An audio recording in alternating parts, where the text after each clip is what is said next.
Darling Prabhas act చేసిన కల్కి 2898 ఏడీ movie digital streaming rights ను 2 ప్రఖ్యాత ఓటీటీ ప్లాట్ఫామ్స్ సొంతం చేసుకున్నట్టు ఫిల్మ్ నగర్ లో టాక్ నడుస్తోంది. వరల్డ్ వైడ్ గా రిలీజ్ అయిన కల్కి 2898 ఏడీ మూవీ బాక్సాఫీస్ వద్ద ఎవరి ఊహకు అందని కలెక్షన్లను రాబడుతూ థియేటర్లలో గర్జిస్తోంది. కల్కి సౌండ్ కు నింగి దద్దరిల్లుతుంటే నేల చిందిస్తోంది. ప్రభాస్ కటౌట్ కు కల్కి లాంటి fully loaded gun story add అయితే బాక్సాఫీస్ బద్దలవ్వాల్సిందే అని మరోసారి ప్రూవ్ అయింది.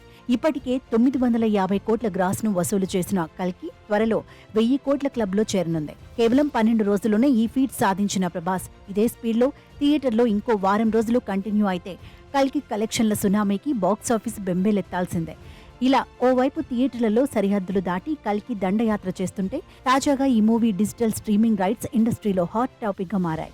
సైన్స్ ఫిక్షన్ థ్రిల్లర్ మూవీగా వచ్చిన కల్కి 2898 ఏడీ ఎప్పుడెప్పుడు ఓటీటీ ప్లాట్ఫామ్స్ కు వస్తుందా అనే వార్తలకు చెక్ పెడుతూ నెట్టింట్లో ఓ వార్త బాగా సర్క్యులేట్ అవుతోంది. తెలుగుతో పాటు మలయాళం, తమిళం, కన్నడ భాషల డిజిటల్ స్ట్రీమింగ్ రైట్స్ ను అమెజాన్ ప్రైమ్ సొంతం చేసుకోగా హిందీ వెర్షన్ రైట్స్ ను నెట్ఫ్లిక్స్ దక్కించుకున్నట్టుగా ఫిల్మ్ ఇండస్ట్రీలో గుసగుసలు వినిపిస్తున్నాయి. కానీ ఈ విషయంపై నెట్ఫ్లిక్స్ నుంచి ఎలాంటి అఫీషియల్ అప్డేట్ రాలేదు.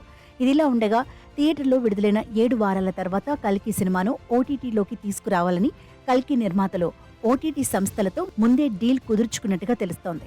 ఇందులో భాగంగానే ఇండిపెండెన్స్ డే కానుకగా ఆగస్టు 15 నుంచి కల్కి 2898 ఏడీ మూవీని ఓటీటీలో స్ట్రీమింగ్ చేయనున్నారని ఓ న్యూస్ ఇండస్ట్రీ నుంచి బయటకు వచ్చి నెట్టింట్లో తెగ వైరల్ అవుతోంది. ఏదేమైనా ప్రభాస్ నటించిన కల్కి 2898 ఏడీ మూవీ సినిమా బతికున్నంత వరకు గుర్తుంచుకునేలా సినిమా పేజీల్లో తనకంటూ ఓ పేజీని లిఖిస్తూ చరిత్ర తిరగరాస్తోంది.